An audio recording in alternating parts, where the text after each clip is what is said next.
안녕하세요, 큐제튜브입니다. 오늘 뜻하지 않게 촬영을 하게 됐습니다. 저희 집이 직장에서 거리가 있다 보니까 이게 기차가 항상 제 시간에 이렇게 잘 있지가 않아요. 이게 저기 도심에서 벗어나서 사는 비애인 것 같습니다. 고속도로를 주행할 수 있도록 오토바이들이 올라올 수 있을 거예요. 근데 찬성을 하고 있는 입장인데 이해를 못하겠어요. 그 속도를 무조건 규정 속도를 맞춰서 안전주행을 보장한다고는 면제부를 주는 것은 절대 아닙니다. 일본에서 몇백 년간 이렇게 제조해온 모터와 엔진을 추월을 하겠다? 이 새끼가 작정을 한 또라이 같은 경우는 또라이라고 그러죠. 또라이들이 있긴 오토바이를 운전을 잘한다고는 할 수 없어요. 진짜 운전 못하는 거예요.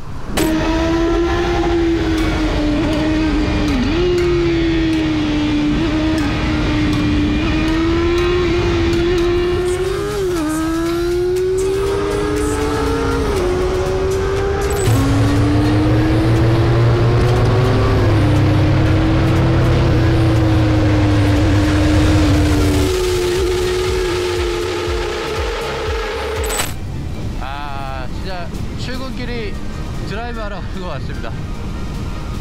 와, 이거 스트레스를 쌓기 전에 먼저 푸는 것 같습니다.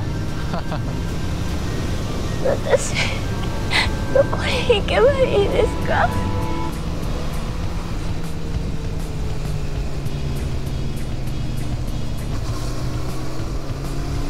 오늘 아침에 기차가 우천 취소라고 우천 휴업을 하지 않았더라면 물론 이런 경험을 하기가 쉽지가 않죠.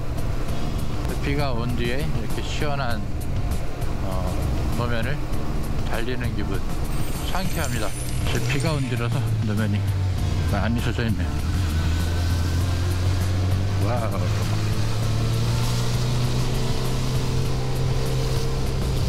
또 뜻하지 않은 사고가 나지 않도록 조심해야겠습니다.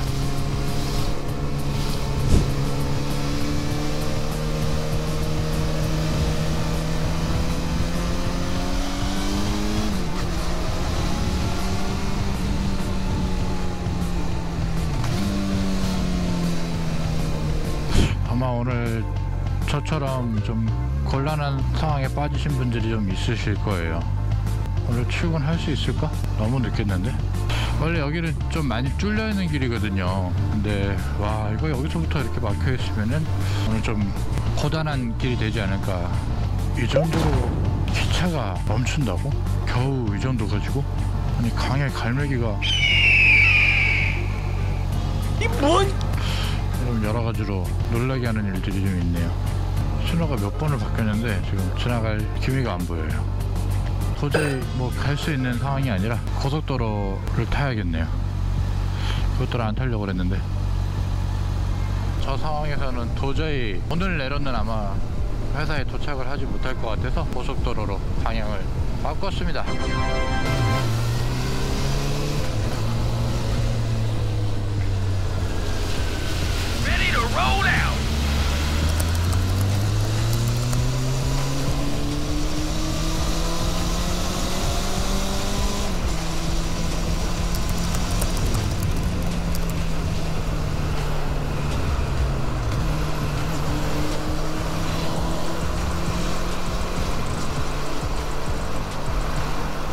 이렇게 뭐 고속도로는 올라오기만 하면은 큰 문제 없이 달릴 수 있죠. 여러분, 일본 여행 하신 분들은 그 남바 많이들 가보셨죠? 타코야키와 오코노미로 유명한 바로 그 남바. 여러분 지금 보고 계시는 곳이 바로 이제 남바를 보게 되실 거예요. 이게 제가 그 고속도로 그 교각 위를 통해 가기 때문에 빅국 카메라 정도는 보일까 모르겠네요. 그 건물 크기의 건담 뭐 이런 거 보여야 되는 거 아닌가요? 1차 관문이라고 할 수도 있는 첫 번째 커브네요. 네, 뭐 그렇게 지금 도로 상태가 좋기 때문에 전혀 부담 없이 문제 없이 이렇게 커브 돌고 있습니다.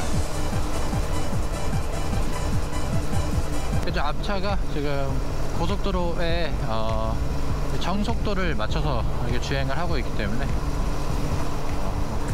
이걸 앞질러 간다고 해도 여러분 보십시오. 어차피 또 막혀요. 이렇게 저는 뒷차도 뭐 크게 지금 저한테 위협을 하고 있는 상황도 아니고 저는 이 상태로 이 페이스로 맞춰서 가겠습니다. 근데 보통 그렇거든요. 무조건 오토바이가 정속을 맞춰서 이렇게 속도를 무조건 규정 속도를 맞춰서 안전하게 주행한다고 해서 절대로 그게 안전주행을 보장한다고는 말씀을 드릴 수는 없어요. 그렇다고 제가 막 과속하고 그 차량 사이사이를 위험하게 주행하는 오토바이들에게 면죄부를 주는 것은 절대 아닙니다. 그것이 절대 그런 난폭운전이 옳다는 말씀을 드리고 싶은 것은 아니고요. 하지만 이렇게 정속 주행을 갔을 때 간혹 가다가 굉장히 그 불편함을 나타내는 차량들이 백미러를 통해서 보일 때가 있어요. 뭔가 진짜 그 경적을 울린다든지 쌍라이트를 들면서 정말 그 차간 거리를 굉장히 위험하게 다가오는 차량들이 간혹 가다가 있는데요. 물론 지금 제 앞차 그리고 뒷차 전혀 뭐 그런 불편함을 내비추지 않고 규정 속도를 맞춰서 주행을 하고는 있어요. 근데 간혹 가다가 이렇게 차량 통행이 많지 않을 때 조금 위협이 되는 차량들이 있는데, 그런 차량들은 보통 여러분들께서 왜 이렇게 위험하게 운전을 하나 하면서 계속 도망가기 일색이잖아요. 근데 저도 물론 그런 차량들이 있을 때는 많이 당황스럽기는 한데, 뭔가 이렇게 뒤로 좀 물러서 좀 차선을 바꿔서 그 차가 먼저 통행을 할 수 있게 양보를 한다든지. 그런데 보통 이제 그런 좀 작정을 한 또라이 같은 경우는 이렇게 오히려 내가 뒤로 가면은 앞에서 막 급브레이크를 밟는다던가 정말 오히려 더 상황을 위험하게 만드는 경우가 있거든요. 예, 그럴 때는 그러니까 좀 보면 대략적인 그 감이 오잖아요. 이 새끼가 나를 더 이상 쫓아오지 못하게 좀 센스 있게 오토바이가 가진 장점을 이용한 순간 토크를 이용해서 도망을 가는 것도 좋은 방법이 될 수 있습니다. 하지만 도망을 한번 갔다면은 이게 또 좀 어려운 문제인데, 그 차한테 또 잡히면 안 돼요. 그러니까 이번에 우리나라에서 좀 굉장히 사회적 충격을 주었던 사고가 있었잖아요. 사건이라고 해야죠. 스타렉스가 이렇게 잘 가고 있던 오토바이를 괜히 그 뒤에서 때려 받아서, 다행히 오토바이 운전자분이 크게 다치시진 않으셨지만, 그런 경우에 일본에서는 또 사망을 한 사례가 있거든요. 오토바이는 앞에서 그냥 달렸을 뿐인데 그게 불편한 사람들이 간혹가다 있어요. 그런 걸 이제 또라이라고 그러죠. 내가 더 심한 욕을 하고 싶지만 유튜브도 어느 정도 심의가 있다는 걸 알기 때문에, 하여튼 그렇습니다. 그래서 제가 드리고 싶은 말씀은, 오토바이 주행을 할 때 물론 여러분 제가 오토바이를 막 이렇게 운전을 잘하고 그런다고 지금 말씀드리는 건 절대 아니에요. 근데 이제 오토바이 운전을 할 때 말씀들 하시잖아요. 오토바이를 진짜 운전 잘하는 건 막 위험하게 막 난폭 운전하고 갓길을 부리고 막 그런 게 잘하는 게 아니고, 안전하게 운전하는 사람이 오토바이 운전을 잘하는 거라고 하잖아요. 근데 여러분 오토바이 운전을 잘하는 사람은, 제가 봤을 때 제 생각인데, 오토바이는 센스 있게 타는 사람이 운전을 잘하는 거라고 생각해요.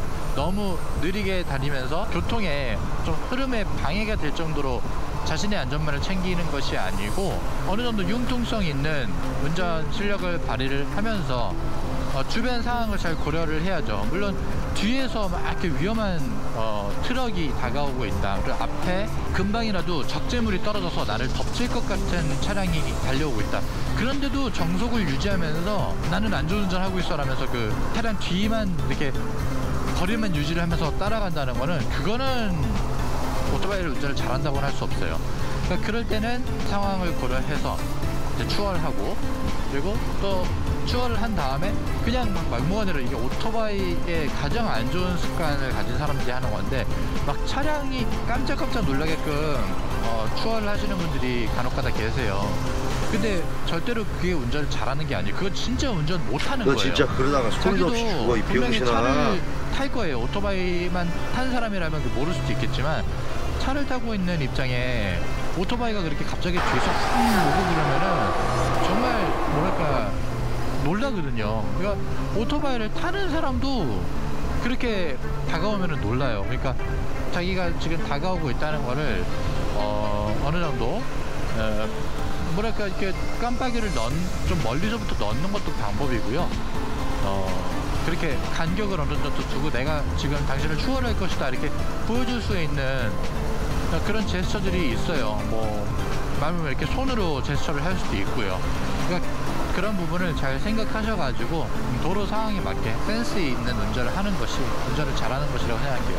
그러니까 고속도로 또 마찬가지예요. 이제 언젠가 지금 굉장히 많은 분들이 한국의 오토바이들이 고속도로를 주행할 수 있도록 노력을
불편함을 느끼는 또라이들이 있긴 있어요, 간혹가다. 근데 그런 또라이들은 여러분 피해 갑시다. 이게 고속도로의 장점인 것 같아요. 오히려 일반 도로보다 여유롭고 관리와 상태가 좋기 때문에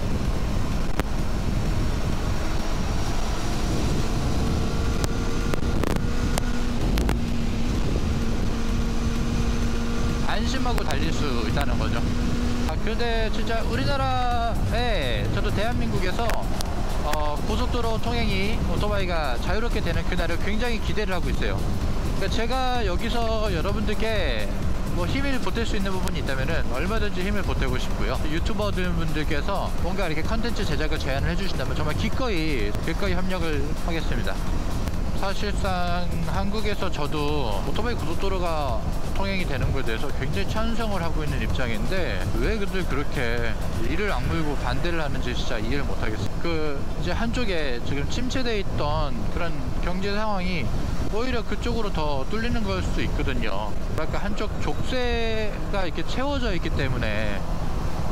뭐랄까, 그러면 한국의 경제도 마찬가지거든요. 즉 그쪽에서 창출할 수 있는 뭔가 엄청난 기회비용을 억제하고 있다고 저는 생각을 해요. 오토바이 매니아층이 늘어나면은 바이크 산업의 발전의 필요성도 느끼게 되기 때문에 외국에 의존하고 있는 부품 생산이라든지 자동차 엔진 모터 산업도 같이 발전할 거라고 생각을 하거든요. 그쪽이 이렇게 제한이 있는 상황이라면은 결국에는 소요가 떨어져 버리면 그러한 저 산업의 발전 가능성 또한 같이 억제하고 있다고 생각해요. 한국에서 그렇잖아요. 이제 탈일본하자. 일본에서 하는 거 왜 우리는 못하냐.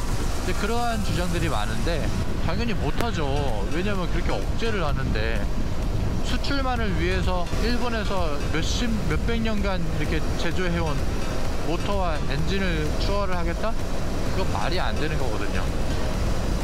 먼저 자국민들이 그러한 엔진과 모터로서 발전된 누릴 수 있는 모든 걸 다 누리게 해주고, 그리고 나서 그 산업을 이겨야죠.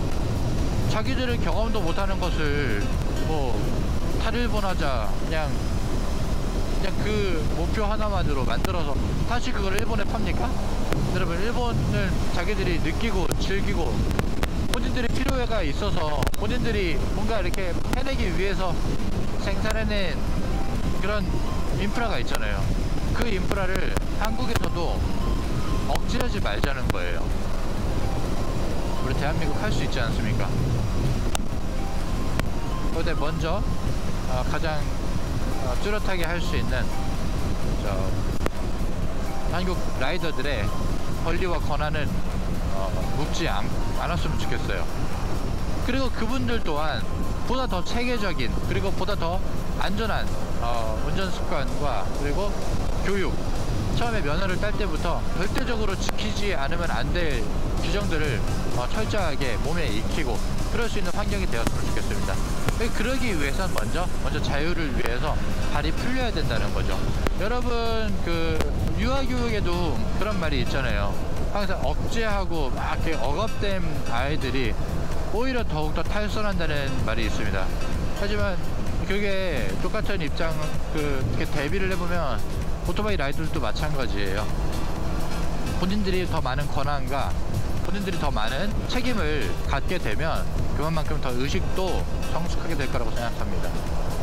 그리고 여러분, 안 지키는 사람들만 봐서 그렇지 지키고 있는 사람들도 많이 있어요. 그러한 여러분들의 안전과 룰과 그리고 오토바이 운전자로서의 책임의식을 지키고 있는 사람들이 더 많다는 거예요. 여러분하고 많은 대화를 나누면서 편안하고 즐겁게 오늘은 귀가를 하고 있는데요. 어떻게 재밌게 보셨는지 모르겠습니다. 안전운전과 조금 더 여러분들께서 더 즐겁게 라이딩을 하실 수 있는 그런 정보가 있다면 마음 편하게 여러분들께 이렇게 정보를 제공을 하겠습니다. 여러분, 그거 아십니까? 저 까마귀들 보이잖아요. 근데 까마귀가 머리가 그렇게 좋대요. 물 막 마시려고 그 물병에다 이렇게 돌 떨어뜨려서 마시고 그런다고 하더라고요. 그래도 쟤네가 머리가 진짜 좋다고 합니다.